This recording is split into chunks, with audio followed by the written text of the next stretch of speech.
Good morning everybody. I doctor Amandeep welcome you all. दोस्तों, आज हम लोग डिस्कस करेंगे फॉरेन ट्रेड पॉलिसी 2023 का चैप्टर नंबर 6। इससे पहले हम लोग 5 चैप्टर इसके स्टडी कर चुके हैं। तो let's start chapter number 6, that is related with export oriented units, electronic hardware technology parks, software technology parks and biotechnology parks. तो ये 4 हमारे स्पेशल यूनिट्स हैं जो कि आप इंडिया में इस्टेब्लिश कर सकते हो। बेसिकली क्या है, इसका इंट्रोडक्शन और ऑब्जेक्टिव कर लेते हैं। ये चैप्टर किससे रिलेटेड है? अगर आप एक ऐसी यूनिट हो, आप एक ऐसी मैन्युफैक्चरिंग यूनिट हो जो अपना सारे का सारा प्रोडक्शन जो है एक्सपोर्ट करना चाहती है, कि आप जो भी प्रोडक्शन करोगे आप वो सारा प्रोडक्शन एक्सपोर्ट करना चाहते हो, तो आप इन 4 यूनिट्स के अंदर अपने आप को इस्टेब्लिश कर सकते हो और आपको कुछ गवर्नमेंट की तरफ से बेनिफिट्स मिलेंगे। तो आपका बेसिक पर्पज़ क्या होना चाहिए कि आप जो भी प्रोडक्शन करोगे वो आप एक्सपोर्ट करोगे सारे का सारा। जो यूनिट अपना सारा प्रोडक्शन एक्सपोर्ट करना चाहती है वो export oriented unit, electronic hardware technology park, software park और बायोटेक्नोलॉजी पार्क, आप जिस भी यूनिट के अंदर काम करना चाहते हो उसी के अंदर आप अप्लाई कर सकते हो। जैसे आप कोई सॉफ्टवेयर के अंदर काम करते हो, आपका काम है सॉफ्टवेयर बनाना, तो आप एसटीपी के अंदर अपने आप को इस्टेब्लिश कर सकते हो। अगर आप बायोटेक्नोलॉजी में हो जो कि डील करती है विद लाइफ, जीवों से संबंधित है, ह्यूमन हेल्थ एंड सोसाइटी से संबंधित है, तो आप बायोटेक्नोलॉजी पार्क में अप्लाई कर सकते हो। अगर इलेक्ट्रॉनिक हार्डवेयर के अंदर आप काम कर रहे हो तो आप ईएचटीपी के अंदर अप्लाई कर सकते हो। अदरवाइज आप एक्सपोर्ट ओरिएंटेड यूनिट के अंदर भी अप्लाई कर सकते हो। तो इंट्रोडक्शन क्या है कि जो यूनिट्स एक्सपोर्ट करना चाहती है अपने सारे का सारा प्रोडक्शन, चाहे वो गुड्स में है चाहे वो सर्विसेज में है, they can set up under the export oriented unit scheme, electronic hardware technology park scheme, software park scheme and biotechnology park scheme. तो बड़ा ही सिंपल सा मीनिंग है कि जो यूनिट अपना सारा प्रोडक्शन, चाहे वो गुड्स में है चाहे वो सर्विसेज में है, वो मैं ऑलरेडी बता चुका हूँ कि आप जिस भी एरिया में हो उसी एरिया के अंदर आप अप्लाई कर सकते हो। इसमें एक लिखा हुआ है एक्सेप्ट परमिसिबल सेल इन डीटीए, डोमेस्टिक टैरिफ एरिया, जो आपका पूरा इंडिया है उसके अंदर सेज को छोड़ करके, स्पेशल इकोनॉमिक जोन को छोड़ करके ये पूरा इंडिया जो है ये आपका डोमेस्टिक टैरिफ एरिया कहलाएगा। इसमें अगर आप कुछ सेल करते हो तो वो आपका एक्सपोर्ट आउटसाइड द कंट्री नहीं माना जाएगा, उसको आपने नहीं लेना। बाकी सारा प्रोडक्शन जो भी आप करोगे वो आप एक्सपोर्ट करोगे, तो आप इन 4 स्कीम्स के अंदर अप्लाई कर सकते हो। आपको कुछ बेनिफिट्स मिलेंगे, वो बेनिफिट्स हम आगे डिस्कस करेंगे। अभी किन किन एरिया के अंदर आप अप्लाई कर सकते हो? For manufacturing of goods, repair के अंदर भी, रीमेकिंग के अंदर भी आप आ सकते हो, प्रोडक्ट को रिकंडीशन करना, री इंजीनियरिंग करना, सर्विसेज देना, सॉफ्टवेयर बनाना, एग्रीकल्चर के अंदर चाहे वो एग्रो प्रोसेसिंग हो, एक्वाकल्चर, एक्वाकल्चर मीन्स कि शंख बनाना, कमल के फूल खिलाना, animal husbandry, biotechnology which is related to human life, floriculture फूलों की खेती, हॉर्टिकल्चर बागवानी। इसके अलावा पीसी कल्चर, मछली से रिलेटेड जो है, उन सब एरिया में आप अप्लाई कर सकते हो। इसके अलावा पोल्ट्री भी है, सेरीकल्चर भी है। एक चीज़ याद रखना कि ट्रेडिंग यूनिट्स इसके अंदर कवर नहीं होती है।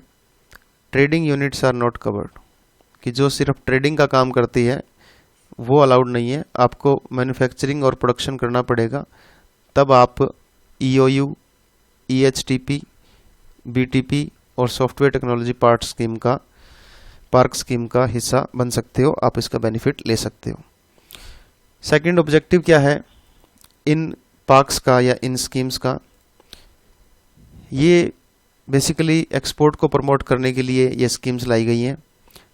और दूसरा, इससे एक्सपोर्ट प्रमोट होगा तो फॉरेन एक्सचेंज की अर्निंग भी हमारे देश में आएगी और हमारे पास इन्वेस्टमेंट भी अट्रैक्ट होगी और फाइनली एम्प्लॉयमेंट जनरेशन भी होगा। तो ये इसका मेन ऑब्जेक्टिव है कि आप किसी भी ऐसी यूनिट को किसी भी ऐसे एरिया के अंदर इस्टेब्लिश कर सकते हैं। आपका पर्पज़ क्या होना चाहिए? टोटल एक्सपोर्ट करना।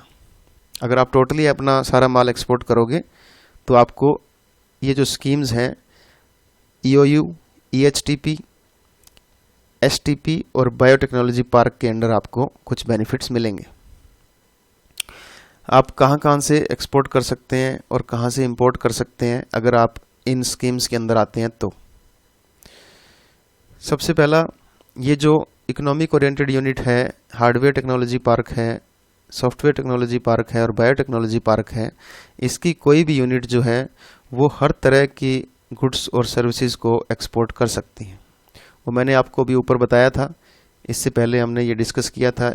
ये सारे के सारे आप जो है किसी भी तरह की आइटम आप जो है एक्सपोर्ट कर सकते हैं।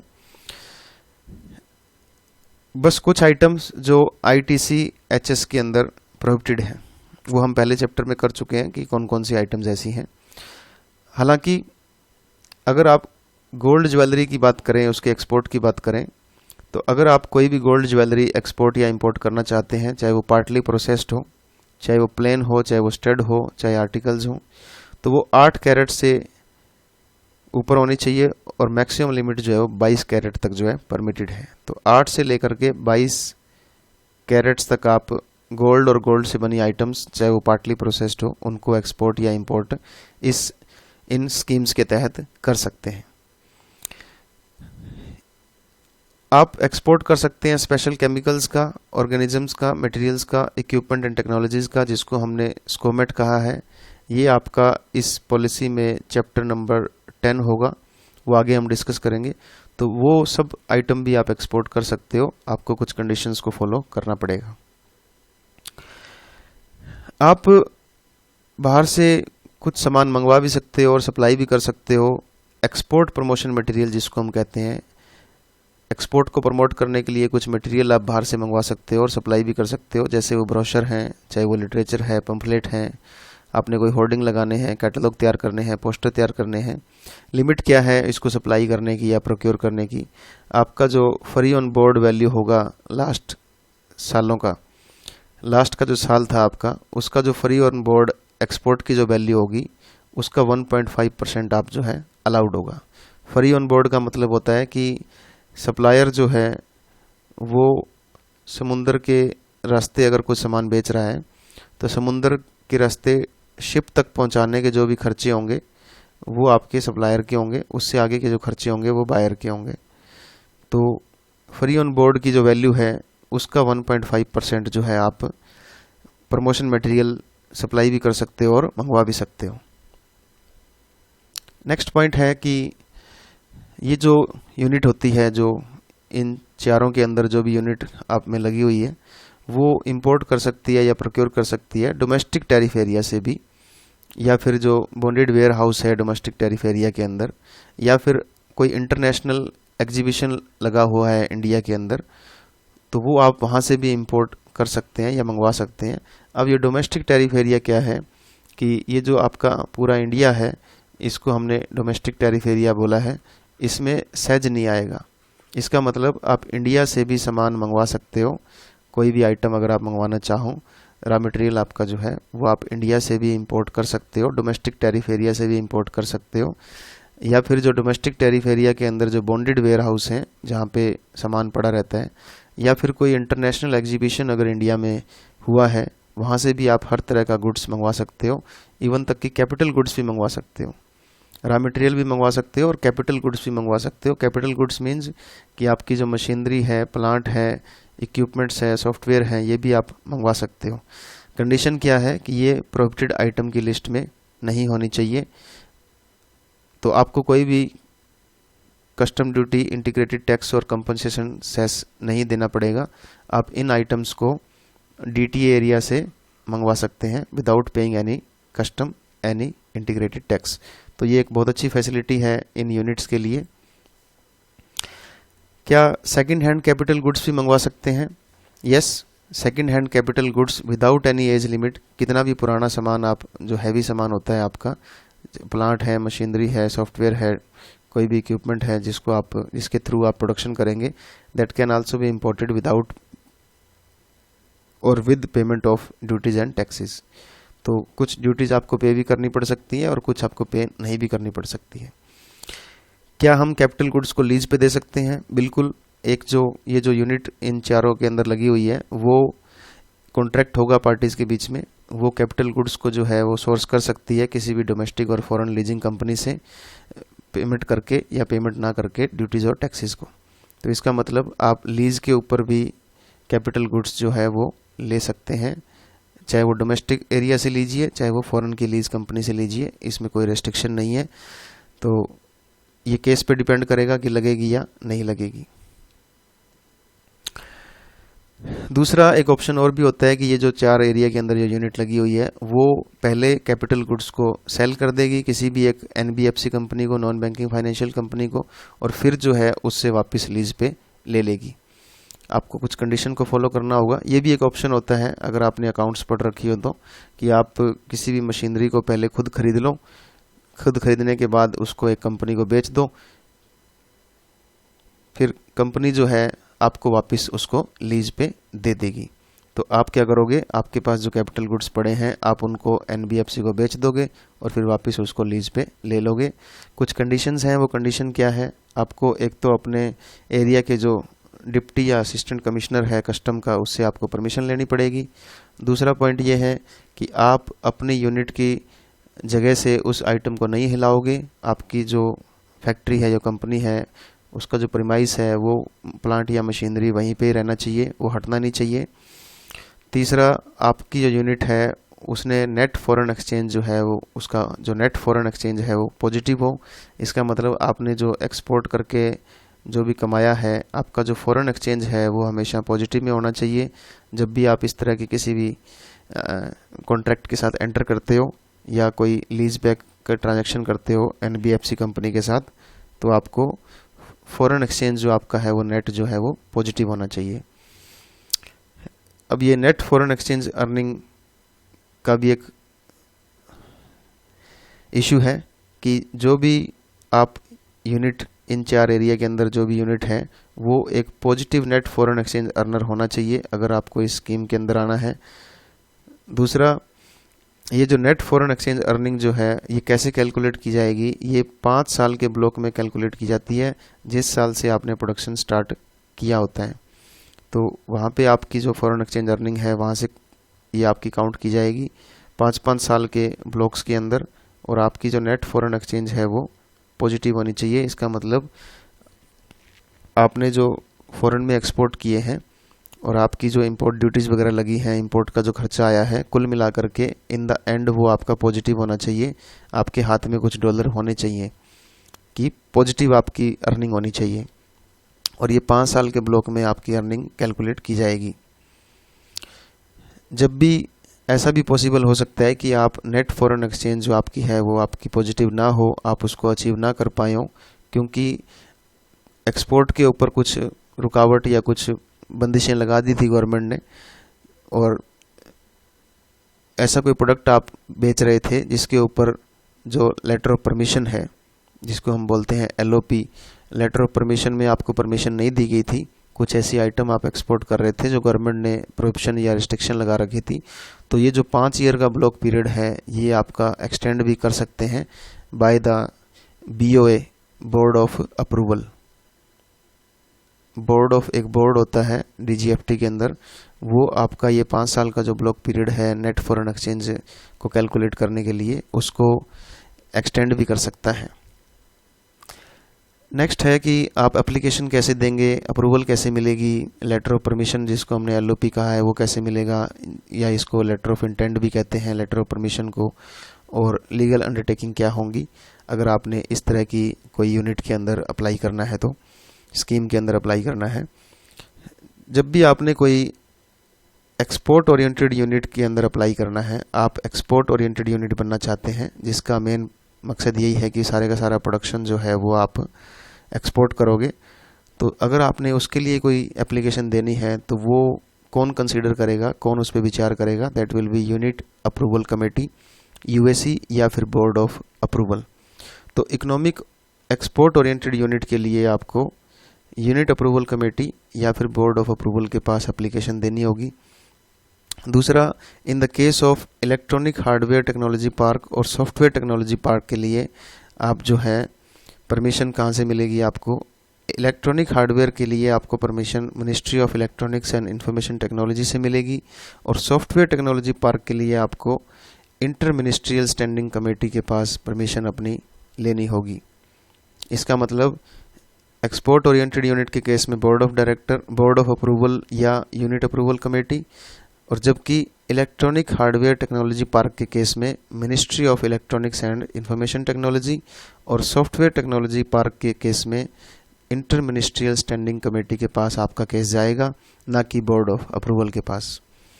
बायोटेक्नोलॉजी पार्क के अंदर अगर आपने यूनिट लगाना है तो आप जो है DGFT इसको नोटिफाई करेगा, किसकी रिकमेंडेशन पे? Department of biotechnology. तो इट मीन्स बायोटेक्नोलॉजी पार्क जो है वो किसके कहने पे मिलेगा? Department of biotechnology. तो ये चारों यूनिट अलग अलग जो है डिपार्टमेंट के थ्रू आपको परमिशन आपको मिलेगी। एक बार जब आपको अप्रूवल मिल जाएगी तो आपको एक लेटर ऑफ परमिशन मिलेगा, जिसको हम लेटर ऑफ इंटेंट भी कहते हैं। ये आपका जो डेवलपमेंट कमिश्नर होता है या जो डेजिग्नेटेड ऑफिसर होता है इस पर्टिकुलर यूनिट का, वो आपको अप्रूवल देगा। इसकी जो वैलिडिटी होगी वो हैंडबुक ऑफ प्रोसीजर्स में आपको दी जाएगी। इन्वेस्टमेंट क्राइटेरिया क्या होगा कि कौन सा प्रोजेक्ट के अंदर आप अप्लाई कर सकते, कौन कौन सी ऐसी यूनिट्स हैं जो अप्लाई कर सकती हैं EOU, EHTP, STP और BTP के लिए? सिर्फ वही प्रोजेक्ट्स जिनकी मिनिमम इन्वेस्टमेंट जो है 1 करोड़ रुपया है प्लांट एंड मशीनरी में, वो इकोनॉमिक ओरिएंटेड यूनिट्स के लिए अप्लाई कर सकती हैं। क्या बताया मैंने कि अगर आपका कोई प्रोजेक्ट है जिसकी मिनिमम इन्वेस्टमेंट जो है वो 1 करोड़ रुपया है, ₹1 crore in plant and machinery, plant and machinery के अंदर अगर 1 करोड़ रुपया आप कम से कम लगा रहे हो, इन्वेस्टमेंट कर रहे हो, तो आप इकोनॉमिक ओरिएंटेड यूनिट के अंदर, एक्सपोर्ट ओरिएंटेड यूनिट सॉरी, उसके अंदर अप्लाई कर सकते हो। हालांकि ये जो लिमिट है ये अप्लाई नहीं होगी जो एग्जिस्टिंग यूनिट्स हैं उनके ऊपर, जो ऑलरेडी एग्जिस्ट कर रही हैं पहले से ही, क्योंकि हम FTP 2023 पढ़ रहे हैं। तो इससे पहले की जो यूनिट्स हैं, ऑलरेडी जो यूनिट्स काम कर रही हैं, और जो यूनिट्स EHTP, STP और BTP में भी काम कर रही हैं, और इकोनॉमिक ओरिएंटेड यूनिट्स जो हैंडीक्राफ्ट में, एग्रीकल्चर में, फ्लोरिकल्चर में, एक्वाकल्चर में, animal husbandry, IT services, brass hardware, handmade jewellery sector में काम कर रही हैं, उनके ऊपर ये 1 करोड़ की जो प्लांट एंड मशीनरी की इन्वेस्टमेंट है वो लागू नहीं होगी। क्या पॉइंट किया है हमने? हमने ये कहा है कि जो नए एक्सपोर्ट ओरिएंटेड यूनिट्स होंगे, नए एक्सपोर्ट ओरिएंटेड यूनिट के अंदर अगर आपने अप्लाई करना है, इस्टेब्लिश होना है, तो आपकी कम से कम 1 करोड़ की इन्वेस्टमेंट होनी चाहिए। बट ये इन्वेस्टमेंट की जो लिमिट है वो एग्जिस्टिंग जो आपकी एक्सपोर्ट ओरिएंटेड यूनिट है उन पे अप्लाई नहीं होगा। इसके साथ साथ जो EHTP है, STP है और BTP है, उनके ऊपर भी अप्लाई नहीं होता है, और कुछ ये जो एरियाज़ हैं इनके अंदर भी ये लिमिट नहीं है। इसके अलावा बोर्ड ऑफ अप्रूवल जो है वो कम इन्वेस्टमेंट क्राइटेरिया को भी अलाउ कर सकता है। वो डिपेंड करता है बोर्ड ऑफ अप्रूवल के ऊपर कि वो किसी एक्सपोर्ट ओरिएंटेड यूनिट को 1 करोड़ से कम के लिए भी अप्लाई करवा दे। क्या अब ये पॉइंट है, मेन पॉइंट है, इम्पोर्टेंट पॉइंट है कि क्या ये जो यूनिट्स हैं EOU, EHTP, STP, BTP, क्या ये अपने फिनिश प्रोडक्ट्स को, या जो माल इनके पास रिजेक्ट हो जाता है या वेस्ट बच जाता है या स्क्रैप बच जाता है या फिर जो अवशेष बच जाते हैं या बाय प्रोडक्ट कोई बन गया है, क्या ये इनको डोमेस्टिक टैरिफ एरिया के अंदर सेल कर सकते हैं? मैंने आपको ऑलरेडी बता चुका हूँ कि डोमेस्टिक टैरिफ एरिया पूरे इंडिया का जो एरिया है वो डोमेस्टिक टैरिफ एरिया है। इसके अंदर सेज नहीं आएगा, क्योंकि सेज जो होता है वो उसको हम एक किस्म से फ़ॉरेन की ही एक्सपोर्ट मानते हैं कि अगर आप सेज जो है, अगर कुछ सेज में आप बेचते हो तो इसका मतलब आप फ़ॉरेन में ही बेच रहे हो। क्या ये जो EOU, EHTP, BTP और STP हैं, क्या ये डोमेस्टिक टैरिफ एरिया के अंदर अपने फिनिश प्रोडक्ट को, रिजेक्ट माल को, वेस्ट को, अवशेष को, स्क्रैप को, जो माल बच जाता है, और बाय प्रोडक्ट को क्या ये सेल कर सकते हैं? तो इसके रिगार्डिंग हम पढ़ेंगे। सबसे पहला, आप सारे का सारा प्रोडक्शन जो है इन यूनिट्स को एक्सपोर्ट करना चाहिए, क्योंकि ये एक्सपोर्ट करने के लिए ही बने हैं। इनको जो हम छूट दे रहे हैं वो इसीलिए दे रहे हैं कि आप अपना सारा माल एक्सपोर्ट करोगे। हालांकि कुछ एक्सेप्शंस हैं, वो अगर आप कुछ कंडीशन को पूरा कर दोगे तो आप डोमेस्टिक टैरिफ एरिया के अंदर भी बेच सकते हो। इंडिया के अंदर भी आप अपने माल को, अपने स्क्रैप को, वेस्ट को, बाई प्रोडक्ट्स को बेच सकते हो। क्या कंडीशन है? सबसे पहला, जितनी भी यूनिट्स हैं जो कि EOU, EHTP, BTP और STP के अंदर लगी हुई हैं, इसमें जेम्स एंड ज्वेलरी को छोड़ करके वो सारी की सारे अपना जो माल है, फिनिश गुड्स जो हैं, वो सेल कर सकती है इन द DTA। कंडीशन क्या है? Fulfilment of positive NFE। आपका जो नेट फॉरेन एक्सचेंज है वो पॉजिटिव होना चाहिए, और आपको एक्साइज ड्यूटी की पेमेंट करनी पड़ेगी अगर एप्लीकेबल है तो, और आपको GST भी पेमेंट करनी पड़ेगी, और कंपनसेशन सेस भी पे करना पड़ेगा। और जो ड्यूटीज़ ऑफ कस्टम आपने कस्टम के टाइम पे जो ड्यूटीज़ आपने माफ़ करवाई थी वो आपको सारी की सारी वापस करनी पड़ेंगी। तो इसका मतलब ये जो यूनिट्स हैं ये अपना माल डोमेस्टिक टैरिफ एरिया में सेल कर सकती हैं, जेम्स एंड ज्वेलरी को छोड़ करके। क्या कंडीशन है कि आपकी एक तो नेट फॉरेन एक्सचेंज जो है वो पॉजिटिव होनी चाहिए, दूसरा आपको एक्साइज ड्यूटी की पेमेंट करनी पड़ेगी, तीसरा आपको GST भी देना पड़ेगा, आपको कंपनसेशन सेस भी देना पड़ेगा, और आपने अगर कस्टम के टाइम पे कोई ड्यूटीज़ की छूट ली थी तो वो भी आपको रिवर्स करनी पड़ेगी, वापस देनी पड़ेगी। तो ये सारी महाभारत आपको करनी पड़ेगी, आप बेच सकते हैं। अगर सर्विसेज की बात करें, ये तो हमने गुड्स की बात की थी, सर्विसेज की बात करें तो जो सॉफ्टवेयर यूनिट्स हैं वो भी डोमेस्टिक टैरिफ एरिया के अंदर सेल कर सकते हैं किसी भी मोड के अंदर। बट कब, कहाँ तक परमिसेबल है? 50% of free of board value of the exports, या फिर 50% ऑफ फॉरेन एक्सचेंज जो आपने अर्न किया है, इन दोनों में से चाहे कोई भी हो, वहाँ तक आप सेल कर सकते हैं डोमेस्टिक टैरिफ एरिया के अंदर। सर्विसेज का जब मैटर हम कंसिडर कर रहे हैं तब। जेम्स एंड ज्वेलरी की जब हम बात कर रहे थे, यहाँ पे हमने उसको कहा था कि आप नहीं बेच सकते, बट जेम्स एंड ज्वेलरी जो है, वो जो यूनिट्स जेम्स एंड ज्वेलरी में लगी हुई हैं वो डोमेस्टिक टैरिफ एरिया के अंदर सेल कर सकती हैं। कितना? Up to 10% of free of board value of export of the preceding year. पिछले साल जो आपने एक्सपोर्ट किया था उसका 10% तक आप डोमेस्टिक टैरिफ एरिया में सेल कर सकते हो। एक कंडीशन आपकी और है कि पॉजिटिव नेट फॉरेन एक्सचेंज होना चाहिए।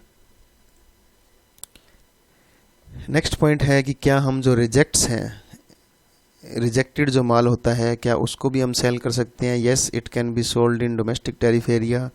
आपको एक्साइज ड्यूटी पे करनी पड़ेगी, GST पे करना पड़ेगा, कंपनसेशन सेस पे करना पड़ेगा, और जो कस्टम के टाइम पे ड्यूटीज़ आपने छूट ली थी वो भी आपको रिवर्स करनी पड़ेंगी।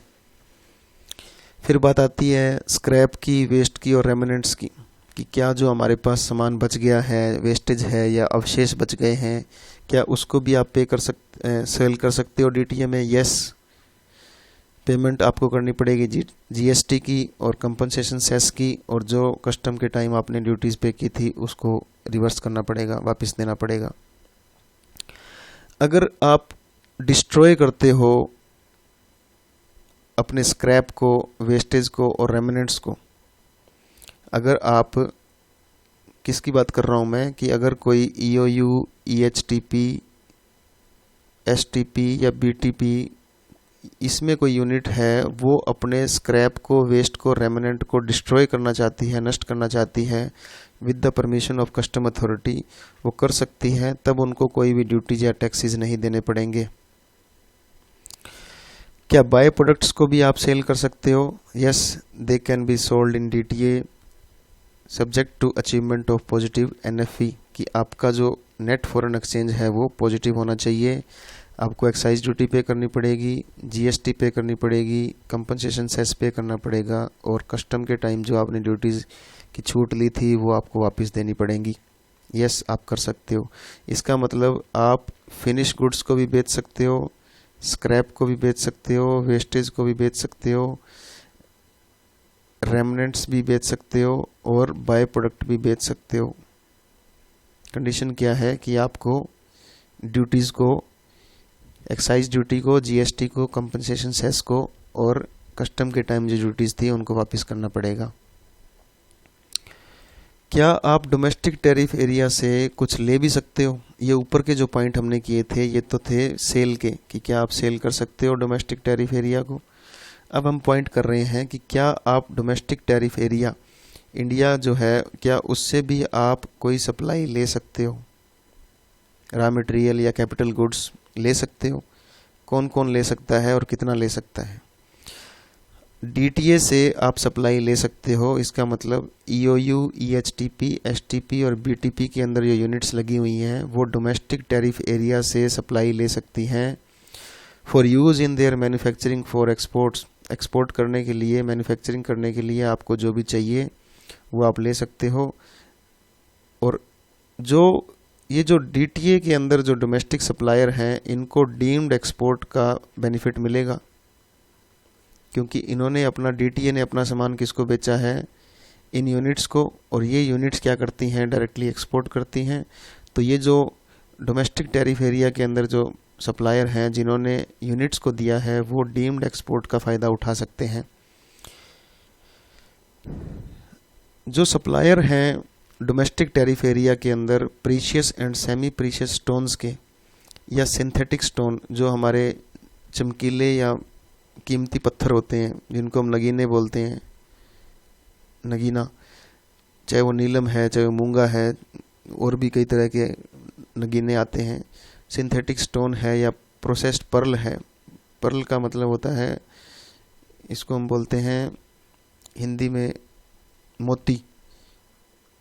कि अगर कोई डोमेस्टिक टैरिफ एरिया से आप, ये जो एक्सपोर्ट ओरिएंटेड यूनिट जो है वो किससे ले रही है सप्लाई? डोमेस्टिक टैरिफ एरिया से ले रही है, तो फिर उसको रिप्लेनिशमेंट ऑथराइजेशन का भी फ़ायदा मिलेगा।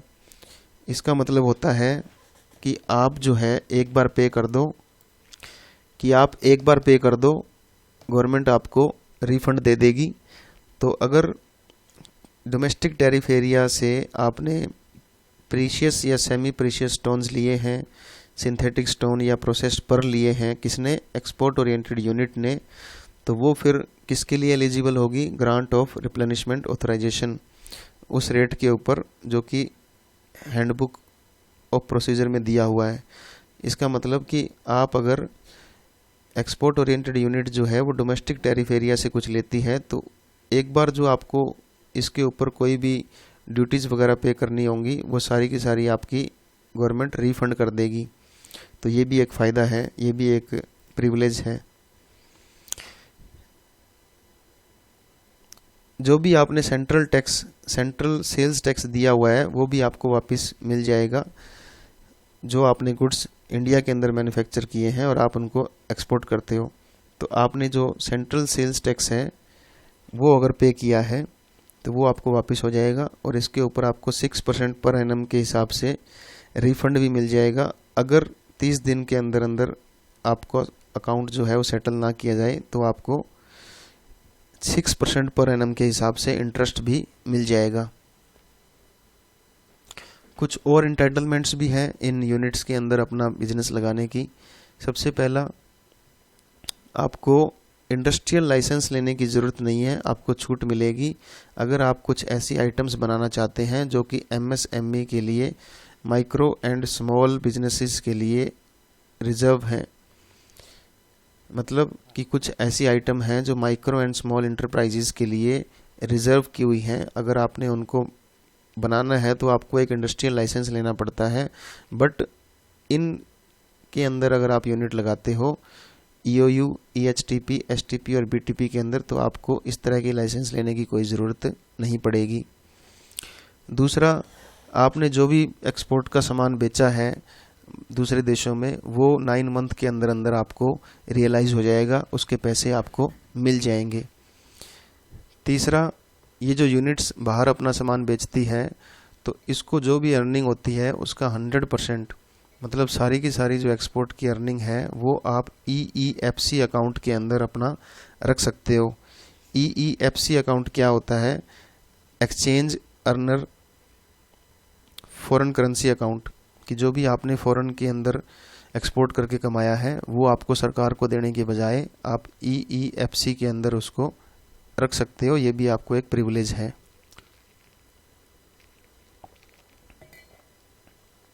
तीसरा एंटाइटलमेंट है कि जब भी यूनिट्स जो इनके अंदर लगी हुई है, EHTP, STP, BTP और एक्सपोर्ट ओरिएंटेड यूनिट, इसमें अगर आप कोई यूनिट लगाते हो तो आपको कोई भी बैंक गारंटी देने की ज़रूरत नहीं है इंपोर्ट के टाइम। और अगर आप डोमेस्टिक टेरिफ एरिया के अंदर कोई सामान बेचते हो या कोई जॉब करते हो तो आपको कोई बैंक गारंटी देने की नीड नहीं है। कहाँ पे आपको गारंटी नहीं देनी पड़ेगी? किसको नहीं देनी पड़ेगी? कौन सी यूनिट को? जो यूनिट जिसका टर्नओवर 5 करोड़ या इससे ज़्यादा का हो, उसको कम से कम 3 साल हो गए हों बने हुए, और उसने पॉजिटिव नेट फॉरेन एक्सचेंज या फिर उसका जो एक्सपोर्ट ऑब्लिगेशन है उसको पूरा कर रखा हो, और यूनिट जो है उसको लास्ट के 3 साल में कोई शो कॉज नोटिस या कोई कंफर्म डिमांड ना आई हो। तो ये जो यूनिट्स हैं, इस तरह की यूनिट जो है उसको बैंक गारंटी देने की कोई ज़रूरत नहीं होती है इंपोर्ट के टाइम। 100% FDI परमिटेड है थ्रू ऑटोमेटिक रूट। फॉरेन से जो FDI आती है वो 100% FDI परमिटेड होती है। अगर आप EOU, EHTP, BTP या STP के अंदर कोई यूनिट लगाते हो तो आपको 100% FDI अलाउड है।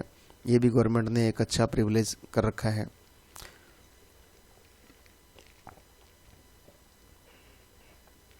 अगर कोई 2, 3 या 4 एक्सपोर्ट ओरिएंटेड मिल करके अपनी इंफ्रास्ट्रक्चर फैसिलिटीज़ को शेयर करना चाहते हैं तो यूनिट अप्रूवल कमेटी जो है उनकी इस रिक्वेस्ट को कंसीडर कर सकती है कि 2 या 3 एक्सपोर्ट ओरिएंटेड यूनिट जो हैं वो अपने इंफ्रास्ट्रक्चर को शेयर करना चाहते हैं, आपस में मिलजुल करके काम करना चाहते हैं, तो यूनिट अप्रूवल कमेटी उसको भी कंसीडर कर सकती है और अपनी जो रिकमेंडेशन है वो बोर्ड ऑफ अप्रूवल को भेज देगी कि इनको यूज़ करने दिया जाए। ये भी एक अच्छी प्रिविलेज है। इंटर यूनिट ट्रांसफ़र, कि क्या ये जो यूनिट्स हैं, क्या एक EHTP के अंदर जो यूनिट लगी हुई है वो किसी दूसरी EHTP यूनिट को अपना माल ट्रांसफ़र कर सकती है, उसके बारे में हम पढ़ेंगे। तो एक जो आपने गुड्स मैन्युफैक्चर किए हैं वो आप एक यूनिट से दूसरी यूनिट के अंदर ट्रांसफ़र कर सकते हो। आपको GST और कंपनसेशन सेस देना पड़ेगा और आपका जो डेवलपमेंट कमिश्नर है उसको प्रायर इंटीमेशन आपको देनी पड़ेगी। इसका मतलब ये जो यूनिट्स हैं आपस के अंदर ट्रांसफ़र भी कर सकती हैं अपनी मैन्युफैक्चरिंग गुड्स को। तो आपको क्या करना पड़ेगा? GST और कंपनसेशन सेस आपको पे करना पड़ेगा और पहले आपको डेवलपमेंट कमिश्नर की परमिशन लेनी पड़ेगी, इंटीमेशन देनी पड़ेगी।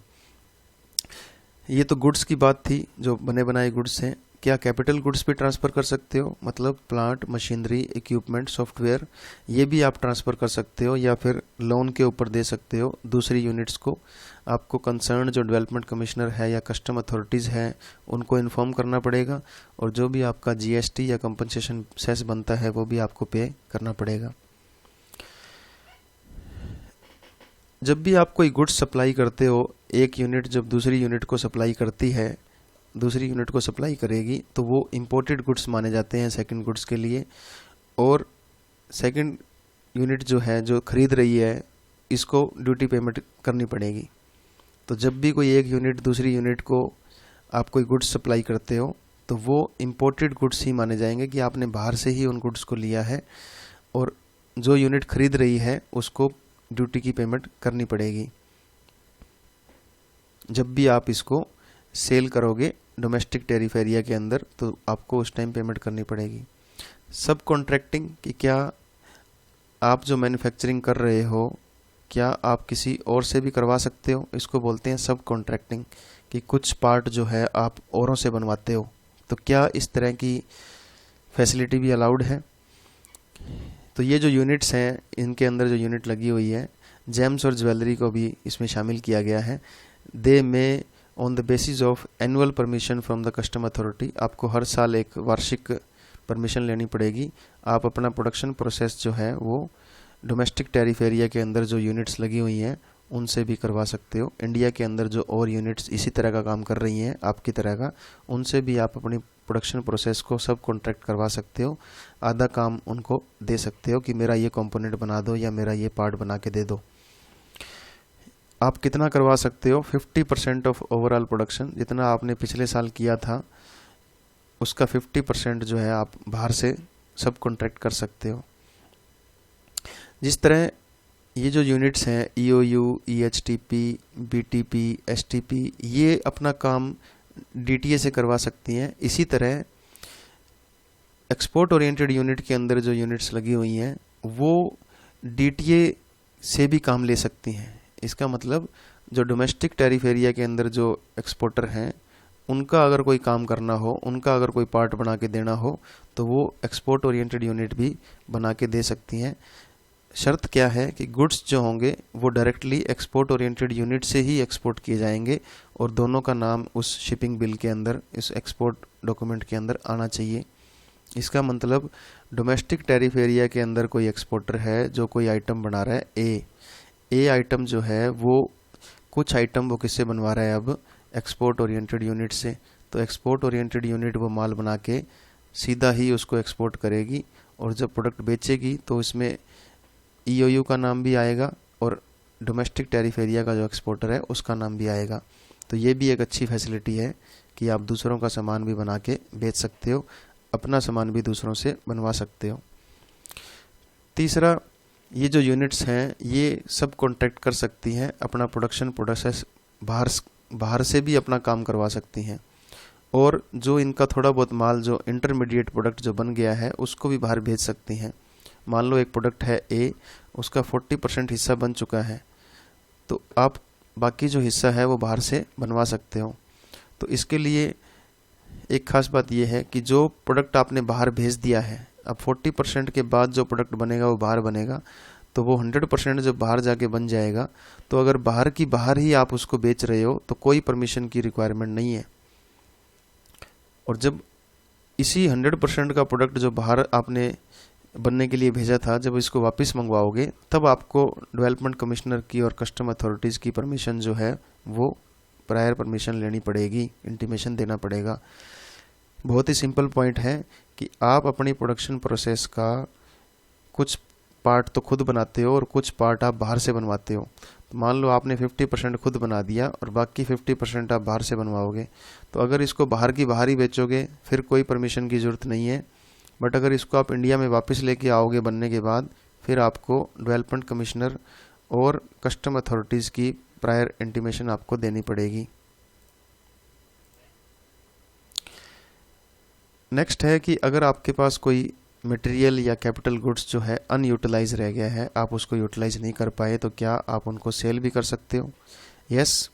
अगर कोई यूनिट जो इनके अंदर लगी हुई है इन एरियाज़ के अंदर, अगर वो अपने गुड्स एंड सर्विसेज को यूटिलाइज नहीं कर पाई जो उसने बाहर से मंगवाए थे या फिर डोमेस्टिक टैरिफ एरिया से लिए थे, वो उनको दूसरे यूनिट्स को ट्रांसफ़र कर सकती है। It can be transfer to other units. दूसरा, आप इसको डोमेस्टिक टैरिफ एरिया के अंदर भी निपटारा कर सकते हो। आपको कस्टम अथॉरिटी को बताना पड़ेगा और जो भी ड्यूटीज एंड टैक्सेस है या कंपनसेशन सेस है वो आपको देना पड़ेगा। तो आप डोमेस्टिक टैरिफ एरिया के अंदर भी इसको दे सकते हो। तीसरा ऑप्शन है कि आप इनको दोबारा एक्सपोर्ट कर सकते हो। नेक्स्ट पॉइंट है, इससे पहले के जो पॉइंट थे ये तो रॉ मटेरियल के थे। कैपिटल गुड्स जो है और जो स्पेयर्स हैं, कैपिटल गुड्स और स्पेयर्स जो है, प्लांट मशीनरी इक्विपमेंट सॉफ्टवेयर जो है, वो भी अगर सरप्लस में हो या ऑब्सोल्यूट हो गए हों, फैशन से बाहर हो गए हों, आप कोई काम के नहीं है, वो भी आप एक्सपोर्ट कर सकते हो, या सेज यूनिट को दे सकते हो, या फिर अदर ये जो यूनिट है इनको दे सकते हो। आपको जीएसटी देना पड़ेगा, कंपनसेशन सेस देना पड़ेगा, या फिर आप डोमेस्टिक टैरिफ एरिया के अंदर भी डिस्पोज ऑफ कर सकते हो जीएसटी दे करके, या कंपनसेशन सेस या कस्टम की ड्यूटीज़ को पे करके। इट मीन्स जो कैपिटल गुड्स हैं आप उनको सेज को दे सकते हो, एक्सपोर्ट कर सकते हो, या फिर जो दूसरी यूनिट्स हैं EHTP, BTP, STP जो भी है उसको आप दे सकते हो, या फिर आप डोमेस्टिक टैरिफ एरिया के अंदर भी इसको डिस्पोज ऑफ कर सकते हो। आपको ड्यूटीज़ पे करनी पड़ेंगी, कंपनसेशन सेस पे करना पड़ेगा। टेक्सटाइल सेक्टर के अंदर अगर कोई मटेरियल आपका बच गया है तो वो आप कहाँ तक 2% ऑफ CIF वैल्यू जो है आपका, या फिर जो आपकी इंपोर्ट की क्वांटिटी जो है, इन दोनों में जो कम है उसको आप डिस्पोज ऑफ कर सकते हो, बेच सकते हो। जो आपका सामान बच गया है आपको ड्यूटी पे करनी पड़ेगी, तब ये अलाउड है। इसका मतलब टेक्सटाइल सेक्टर के अंदर जो भी आपका मटेरियल या फैब्रिक बच गया है उसको आप डिस्पोज ऑफ कर सकते हो। कितने परसेंट तक? 2% ऑफ CIF वैल्यू, या फिर जो इंपोर्ट की क्वांटिटी जितनी भी बनती थी आपकी, जो बाहर से आपने मंगवाई थी बट आप उसको पूरा यूज़ नहीं कर पाए, इन दोनों में जो कम होगा उसको आप डिस्पोज ऑफ कर सकते हो, बट आपको ड्यूटी पे करनी पड़ेगी, तब ये अलाउड है।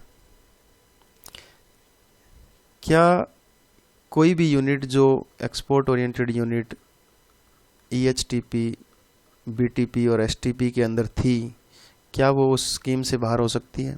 बिल्कुल हो सकती है। आपको अप्रूवल लेनी पड़ेगी डेवलपमेंट कमिश्नर की, या फिर डेजिग्नेटेड ऑफिसर जो होता है उसकी अप्रूवल लेकर के आप जो है स्कीम से बाहर हो सकते हैं। बट एक चीज़ आपको याद रखनी पड़ेगी कि जब भी आप स्कीम से बाहर होते हैं तो आपको जो भी एक्साइज और कस्टम ड्यूटीज़ जो हैं उनको पे करना पड़ेगा।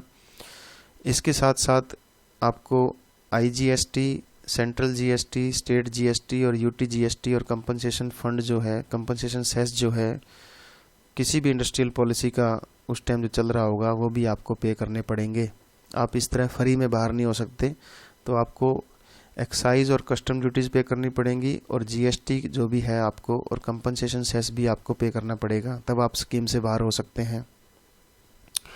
अगर कोई यूनिट जो है ऑब्लिगेशन अचीव नहीं करती है, एक्सपोर्ट ऑब्लिगेशन अचीव नहीं करती है, तब उसको पेनल्टी भी देनी पड़ सकती है at the time of exit, कि आप अपना एक्सपोर्ट ऑब्लिगेशन पूरा नहीं कर पाए और अब आप एग्जिट होना चाहते हैं तो आपको पेनल्टी पे करनी पड़ेगी। थर्ड, जेम्स और ज्वेलरी के केस में अगर कोई यूनिट जो जेम एंड ज्वेलरी के अंदर लगी हुई है अब वो अपने ऑपरेशन बंद करना चाहती है, तो उसके पास जो भी गोल्ड पड़ा है या कोई मेटल पड़ा है, जेम्स पड़े हैं, तो वो सारे के सारे उसको क्या है, एक एजेंसी को हैंड ओवर करने पड़ेंगे, जो कि डिपार्टमेंट ऑफ कॉमर्स के द्वारा नॉमिनेट किया जाएगा, और जो प्राइस जो होगा वो एजेंसी डिसाइड करेगी, तब आप इस स्कीम से बाहर हो सकते हैं। तो जेम्स एंड ज्वेलरी के केस में आपके पास जो भी ज्वेलरी, जेम्स, जो भी मेटल पड़ा है वो आपको हैंड ओवर करना पड़ेगा एक एजेंसी को। एजेंसी जो रेट डिसाइड करेगी वो आपको डिसाइड होगा। नेक्स्ट पॉइंट है कि ये जो यूनिट्स होती हैं ये डेवलपमेंट कमिश्नर के द्वारा परमिटेड होती हैं कि वो इस स्कीम से बाहर हो सकती है एनी टाइम। तो डेवलपमेंट कमिश्नर जो होता है वो किसी भी टाइम आपको अगर परमिट कर देता है तो आप उस स्कीम से बाहर हो सकते हैं। आपको ड्यूटीज और टैक्सेस देने पड़ेंगे, कंपनसेशन सेस देनी पड़ेगा कैपिटल गुड्स के ऊपर, तो आप कभी भी जो है EPCG स्कीम से बाहर हो सकते हैं। क्या पॉइंट है कि कोई भी यूनिट जो है, चाहे वो EOU हो, EHTP हो, STP हो या BTP हो, वो डेवलपमेंट कमिश्नर अगर परमिट करते तो आप उससे स्कीम से बाहर हो सकते हो किसी भी टाइम, अगर आप ड्यूटीज एंड टैक्सेस और कंपनसेशन सेस जो बनता है कैपिटल गुड्स के ऊपर। ये मेन पॉइंट है कि आपकी प्लांट, मशीनरी, सॉफ्टवेयर, इक्विपमेंट, इनके ऊपर जितना भी कंपनसेशन सेस और ड्यूटीज और टैक्सेस बनते हैं वो ईपीसीजी स्कीम के टाइम जब आपने लिया होगा। देखिए, कैपिटल गुड्स आप जब लेते हो फॉरेन से तो आप export promotion capital goods scheme का फ़ायदा उठाते हो। तो एक्सपोर्ट प्रमोशन कैपिटल स्कीम के तहत आपने कैपिटल गुड्स लिए होंगे। तो अब अगर आप इस स्कीम से बाहर निकलना चाहते हो तो डेवलपमेंट कमिश्नर आपको परमिट कर देगा, बट आपको ड्यूटीज़ और टैक्सेस और कंपनसेशन सेस जो कैपिटल गुड्स के ऊपर बनता है वो पे करना पड़ेगा, तब आप स्कीम से बाहर हो सकते हो। जो भी यूनिट बाहर होना चाहती है स्कीम से उसको इंटीमेट करना चाहिए डेवलपमेंट कमिश्नर को, और डेजिग्नेटेड ऑफिसर जो होता है ईएचटीपी, एसटीपी और बीटीपी को, और कस्टम अथॉरिटीज़ को आपको राइटिंग में बताना पड़ेगा। इसका मतलब एक्सपोर्ट ओरिएंटेड यूनिट से अगर बाहर होना चाहते हो तो डेवलपमेंट कमिश्नर को बताना पड़ेगा, और अगर आप ईएचटीपी, एसटीपी और बीटीपी के अंदर अगर आप हो तो आपको डेजिग्नेटेड ऑफिसर को बताना पड़ेगा, और साथ साथ में कस्टम अथॉरिटीज़ को भी राइटिंग के अंदर बताना होता है कि मैं बाहर निकलना चाहता हूँ इस स्कीम से। नेक्स्ट पॉइंट है कि कुछ केसेस ऐसे होते हैं जहाँ पे कोई यूनिट जो है स्टार्टिंग के अंदर वो डीटीए यूनिट होती है, डोमेस्टिक टैरिफ एरिया के अंदर जो सिंपल यूनिट्स होती हैं उसके अंदर वो यूनिट होती है, फिर बाद में वो क्या बन जाती है, ईएचटीपी, बीटीपी, एसटीपी या एक्सपोर्ट ओरिएंटेड यूनिट के अंदर वो आ जाती है। अब वो पहले तो थी डीटीए के अंदर, अब वो इसमें थी, अब वो वापस जो है इस स्कीम से बाहर निकलना चाहती है और डीटीए यूनिट के अंदर आना चाहती है। तो फिर आपको क्या करना पड़ेगा, जो भी आपने, अब स्टार्टिंग के अंदर आप डीटीए यूनिट थे, अब आप क्या बन रहे हो, ये यूनिट बन गए हो ईएचटीपी, बीटीपी, एसटीपी और ईओयू। तो आपने क्या किया था, मशीन्स जो थी वो बाहर से ली थी और इंपोर्ट ड्यूटी उनके ऊपर पे कर दी थी। जब आप डीटीए यूनिट थे तो आपने कुछ मशीन्स जो हैं वो बाहर से प्रोक्योर की थी, और यहाँ पे जो ड्यूटीज़ बनती थी वो आपने ड्यूटीज़ पे कर दी थी एज ए डीटीए यूनिट। अब आप कन्वर्ट कर लिया आपने अपने आप को ईएचटीपी, बीटीपी, एसटीपी या ईओयू जो भी आप यूनिट हो। अब आप इससे बाहर निकलना चाहते हो, तो क्योंकि आपने ड्यूटीज़ ऑलरेडी पे कर दी हैं तो अब आपको वापस ड्यूटीज़ पे करने की नीड नहीं है। इसका मतलब अगर कोई यूनिट पहले डीटीए यूनिट थी उसके बाद वो इस स्कीम के अंदर आ गई है, तो जब वो डीटीए यूनिट थी तब उसने सारी ड्यूटीज़ पे कर दी थी। अब दोबारा जब वो बाहर निकलेगी तो उसको ड्यूटीज़ पे करने की कोई ज़रूरत नहीं है, चाहे वो अपने कैपिटल गुड्स के ऊपर हो चाहे वो सिंपल गुड्स के ऊपर हो, आपको कोई ड्यूटी पे करने की नीड नहीं है। तो ये भी एक अच्छा पॉइंट है। कन्वर्जन, क्या कोई भी डीटीए यूनिट जो है वो स्कीम के अंदर आ सकती है? बिल्कुल। जो existing domestic tariff area units जो हैं वो ईओयू, ईएचटीपी, एसटीपी, बीटीपी यूनिट के लिए अप्लाई कर सकती है, और जो ईएचटीपी और एसटीपी यूनिट ऑलरेडी हैं वो भी अप्लाई कर सकती हैं किसके अंदर आने के लिए, ईओ यूनिट के अंदर। इसका मतलब जो इलेक्ट्रॉनिक हार्डवेयर टेक्नोलॉजी पार्क हैं और एसटीपी पार्क के अंदर कोई यूनिट लगी हुई है तो वो अपने आप को एक्सपोर्ट ओरिएंटेड यूनिट के अंदर कन्वर्ट कर सकती है या मर्ज भी कर सकती है। उल्टा भी हो सकता है कि एक्सपोर्ट ओरिएंटेड यूनिट जो है वो ईएचटीपी और एसटीपी के अंदर कन्वर्ट या मर्ज हो सकती है। तो आपको वो सारी एग्जम्पशन मिलेंगी जो इन यूनिट्स को मिलती हैं। अगर आपने अपने आप को इस यूनिट के अंदर, आप डीटीए यूनिट के अंदर हो और आपने अपने आप को ईओयू, ईएचटीपी, एसटीपी और बीटीपी यूनिट के अंदर कन्वर्ट करवाना है, तो आपके लिए इन्वेस्टमेंट जो है 50 करोड़ या उससे ज़्यादा की होनी चाहिए प्लांट एंड मशीनरी के अंदर, या फिर आपका जो एक्सपोर्ट है वो 50 करोड़ या इससे ज़्यादा का होना चाहिए साल के अंदर। फिर आपका जो केस है वो बोर्ड ऑफ अप्रूवल के पास डिसीजन के लिए भेजा जाएगा।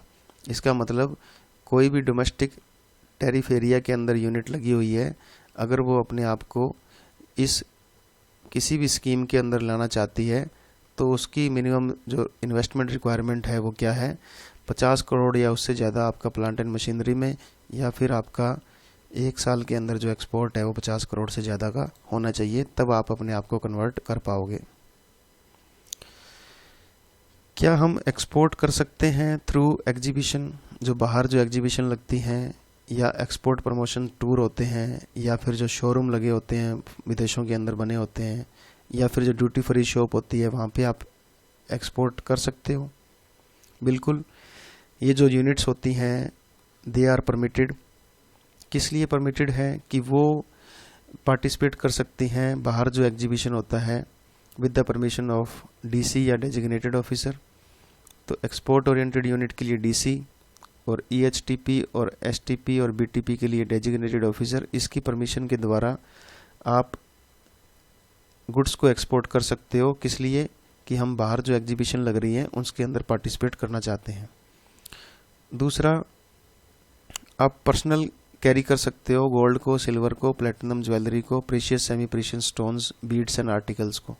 तो ये जो सोने चांदी प्लेटिनम ज्वेलरी है, जो पत्थर हैं, स्टोन्स हैं, इनको आप पर्सनल कैरी कर सकते हो।